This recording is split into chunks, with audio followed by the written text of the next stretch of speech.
Stocks and junk bonds went to all-time highs following the recent Donald Trump's win. Gold could correct as dollar breaks to new uptrend. We'll see if finally gold will feel the strength of the dollar. And Bitcoin also hit an all-time high. You can see this is going to be a relatively short video, so stay tuned. Hit the like button, make a comment, subscribe to this channel, share this video. These actions are what keeps this channel going. And if you're a subscriber, you can see we will have a significant amount of stocks to cover. We're going to be covering in the members only section various securities such as crude oil, natural gas, psychedelics, ETF, large cap stocks, and a whole boatload of what I call speculative stocks, including Peloton, which I will probably mention just to show the example of what it is that we do here at Master Charts Trading. Alright, so let's get started. First, let's look at S&P 500, and if you are a Trump supporter, congratulations. Looks like your candidate has indeed won by a landslide. S&P 500, notice this gap on between November 5th and 6th is overnight gap when the results came in, and then we gapped up and continued to all-time highs. This is a breakout to new all-time highs. 2 more days of the week were continued higher. You can see on the weekly chart, nice big breakout to new all-time highs, record highs. No question, we're still in an uptrend. You can see on this chart that the uptrend began in April of last year, 2023. How do I know? We basically look at the these indicators. You can see there's green, blue, red, and yellow lines, and they're available for TradingView.com, this interface. On my site, you can sign up Master Charts Trading, but you can see it's very clear the way I trade when we have a breakout above the blue line. In this case, this is a weekly chart, so we only make decisions on Fridays. We can also go to daily chart and we make decisions every day. The only difference being that we have the length for the daily indicators is 250, because there are 250 days, trading days in the year. And for weekly chart, we're going to do 52, because there are 52 weeks in the year. So on this chart, you can see that we broke out above the blue support resistance line in April of last year, 2023. And basically, this is all we needed to know, because all of the information is already contained in this price and in the indicators, so there is no need to double guess it, basically. And if you just did nothing and simply bought every time we saw a touch of the blue line, then you would be in great shape right now with record highs. So why is this happening? Why are we breaking out to new records as Donald Trump won the elections? Many different explanations. One of the easiest one to think about is the fact that most likely the manufacturing, just production of goods within the United States will likely increase because of the protectionist policies that Donald Trump was considering. Weapons manufacturing most likely will just be off the charts in the United States because of the various conflicts going on in the world. And I'm sure we can, United States will expand the production lines, as needed, basically, for the manufacturing, especially of things like rockets and 155 millimeter shells, etc. What else can expand in the United States as far as production and is concerned? Oil. I think oil will also increase in production, and this has already been said. So as a result, oil might drop in price, but what I understand about new technologies, even newer technologies that are coming on right now, is that we can get oil for less money, cheaper oil basically. The extraction process will cost less.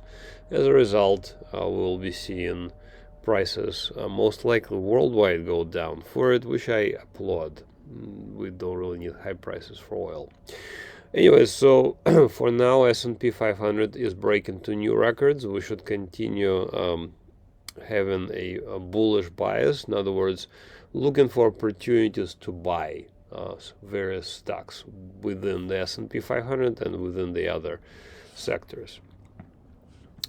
Let's look at junk debt here, high yield bonds. So high yield bonds also just broke out two new all-time highs.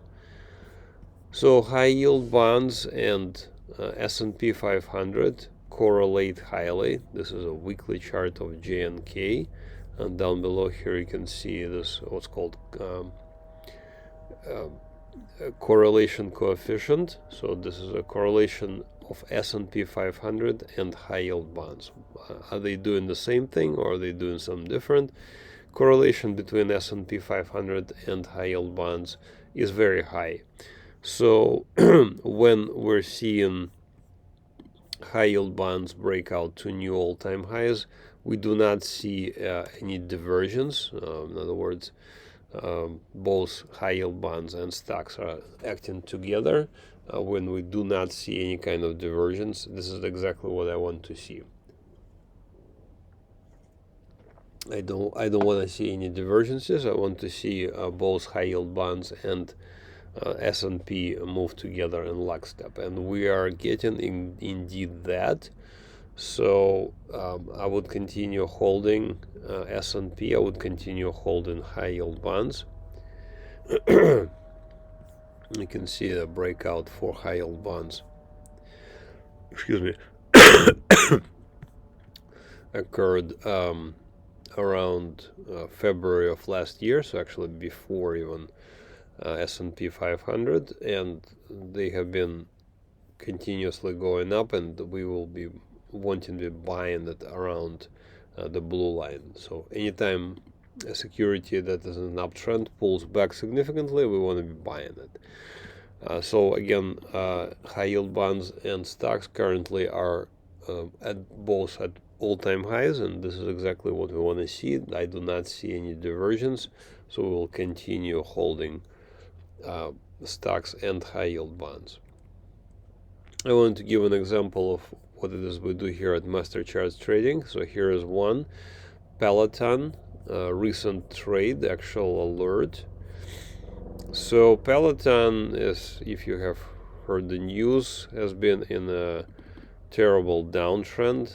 Let me go back how far they were in a downtrend. So last time they were in an uptrend was like back in 2021. You can see that it used to be $120 per share before it completely kind of collapsed and basically traded sideways to down for multiple years between 2022 and 2024. Suddenly, sometime very recently, you can see that the stock has been really in a downtrend, but something started to happen very recently, and all of a sudden, following this earnings report on in June of this year, price went higher.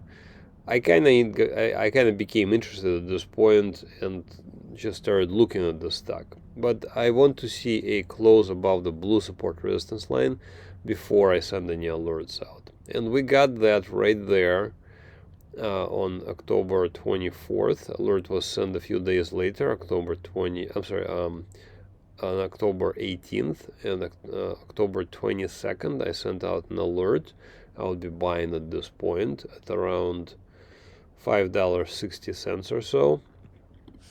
And you can see a few days later, target was reached just a few days later, and and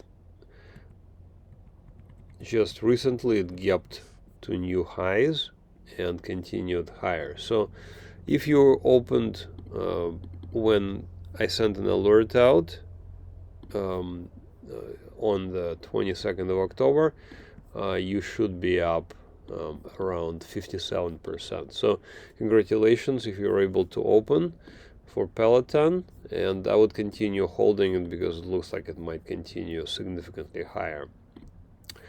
Okay, so this is what we do, how we trade using the indicators. Again, you can find out more about them by going into the description of the video. Let's switch gears. We're currently looking at dollar currency index, DXY. So dollar index kind of bottomed out here in September and then went on just a huge move. Look at the size of this move. We can look at it on a weekly perspective. It's a little bit even bigger. I mean, it's not bigger, it's just more obvious. So we had 1, 2, 3, 4, 5, 6 weeks in a row. We had green candlesticks, and it just continues higher. So dollar strengthened. Why? Difficult to say, but interest rates also went up. So I'm guessing this has to do with that mostly. So currently notice that upward facing arrows here. This is a breakout into a new uptrend. When we see a close above the blue support resistance line, we want to be buying it. So the dollar is now currently in an uptrend, and we should be buying it using other currencies, for example, euro or Japanese yen or British pound. When the dollar strengthens, normally gold weakens. So this, we're currently looking at gold, XAU divided by USD. If the dollar, the bottom part of this equation, gets bigger, shouldn't this currency pair pull lower? And until recently, it was not the fact. I mean, notice this big move higher starting in September and even ending now. Yet, in September, there was barely any movement to the downside for gold. And in fact, we made new records just a few days later. So the correlation between dollar and gold lately has been kind of bad. And as a result, I'm sort of tending to look at gold from just a purely separate perspective. Like, dollar is doing its own thing and gold is doing its own thing as well. So maybe finally we're seeing dollar strength. Dollar is really very strong right now compared to just a few weeks ago. Maybe finally dollar is weighing on gold, and finally we're seeing a pullback. So let's see how deep of a pullback this happens to be. Generally speaking, gold is in an uptrend, and you want to be looking for buying opportunities. So, for example, this is gold, and you can see a breakout back in January of last year, 2023, and then upward facing arrows. Basically, we want to be buying around the blue line. So a pullback towards the blue line would mean somewhere. I mean, from the top, we already corrected quite a bit. So if we continue pulling back around another 7% towards the blue support resistance line, which is currently at about 2,500 or so. So if we pull back, we're currently at 2,680. If we pull back towards around 2,500, I think we may, that will become a better opportunity. So we'll be looking at a situation similar to what I just showed, where, let's say, back in May of 2023 here, where I'm hovering, that was the all-time high back then. and then we got a pullback towards the blue line, and that's where we want to be buying. So something similar to what we were seeing back then, yet from much higher levels, because we're right now pretty significantly higher than we were back in April of 2023. So pullback towards around 2500 would make me interested in gold, basically. And you can kind of hear my voice. I'm a little bit under the weather, so that would be it for today's video. If you have any questions, please ask the questions in the comment section. Head over to MasterChartsTrading.com, MasterChartsTrading.com. Sign up for one of the products. So again, I have trading indicators, newsletters, and both trading indicators and newsletters. The indicators are these lines on the chart, this green, blue, red, and yellow line. You can also send me a message through TradingView.com if you have a TradingView.com account, or if I'm sometimes not responding through contact me, you can also contact me here. So trading indicators are available for TradingView.com. The newsletters are sent out daily, and I send out various alerts. So for example, you can see we have a lot of stocks to cover this week, and I will go over various positions and where do we want to be going from that. And of course, the best deal is to get both trading indicators and newsletters for yearly price of $599.95, which translates to around $49.95 per month. You can also get the monthly at $59.95 per month, and all of my packages come with a free 7-day trial. Alright, that's it for this week's recap. Please don't forget to hit the like button, subscribe to this channel, share this video. Thank you for watching. Have another great trading week. Bye-bye.